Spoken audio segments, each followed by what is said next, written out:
Assalamualaikum warahmatullahi wabarakatuh. Nama saya Farah Handayani dengan NIM 18 14 10 239.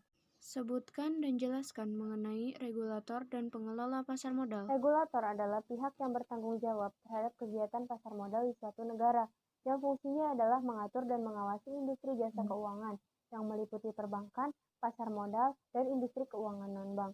Di Indonesia, regulator pasar modal adalah Otoritas Jasa Keuangan atau OJK.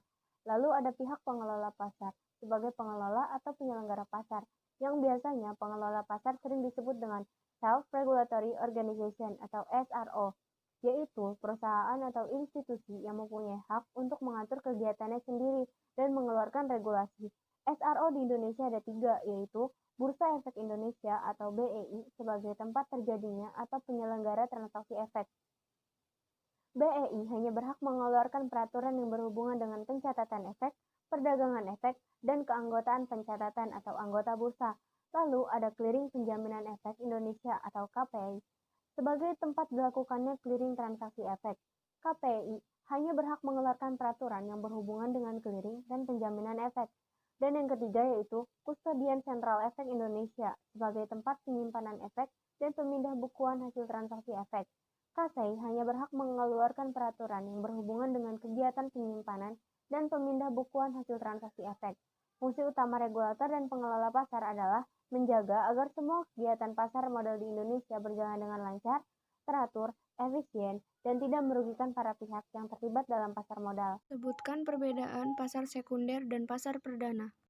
Pasar perdana adalah pasar di mana saham diperdagangkan untuk pertama kalinya sebelum dicatatkan di Bursa Efek Indonesia, dan biasanya saham pertama kali ditawarkan kepada investor dengan mekanisme Initial Public Offering atau IPO.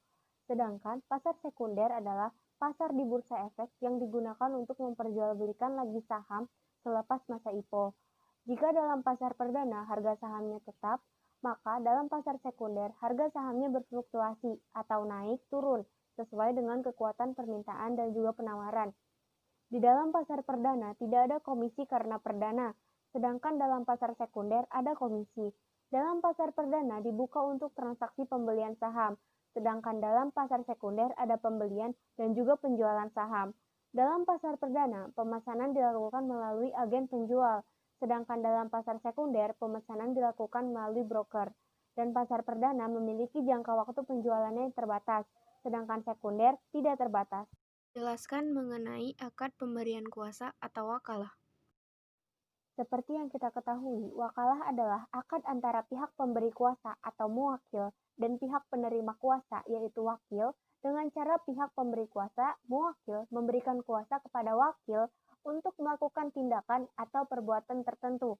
Contoh penerapan dalam pasar modal syariahnya adalah yaitu para investor yaitu merupakan muwakil yang memberikan delegasi atau kuasa, dan perusahaan yang memiliki produk reksadana atau manajer investasinya itu disebut wakil. Tugas manajer investasi adalah mengelola uang. Manajer investasi menawarkan jasa untuk mengelola uang para investor yang berupa muwakil tersebut. Terima kasih. Kurang lebihnya mohon maaf. Wassalamualaikum warahmatullahi wabarakatuh.